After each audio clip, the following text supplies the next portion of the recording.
অবসরপ্রাপ্ত বিচারপতি AHM শামসুদ্দিন চৌধুরী মানিকের সরকারি বাড়ির ভাড়া পরিশোধ না করায় অর্থ আত্মসাতের দুর্নীতির বিষয়ে ব্যবস্থা নিতে দুদককে নোটিশ পাঠিয়েছেন সুপ্রিম কোর্টের এক আইনজীবী।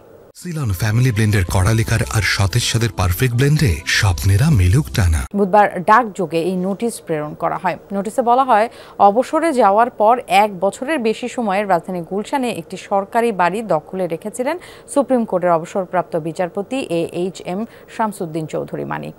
পরে 2017 সালে তিনি বাড়িটি ছাড়লেও বাড়ি ভাড়া, গ্যাস ও পানি বিল বাবদ সরকারের পাওনা 14,19,200 টাকা এখনো পরিশোধ করেননি। দুদকের কাছে আমরা notice of demand for justice প্রেরণ করেছি। আমরা দুদকের কাছে অনুরোধ করেছি, এই যে সুনির্দিষ্ট দুর্নীতির অভিযোগ, এই অভিযোগের প্রেক্ষিতে অবিলম্বে ওনারা 7 দিনের মধ্যে, নোটিশ পাওয়ার 7 দিনের মধ্যে ওনারা যাতে অনুসন্ধান কার্যক্রম শুরু করে এবং প্রয়োজনীয় ব্যবস্থা গ্রহণ করে।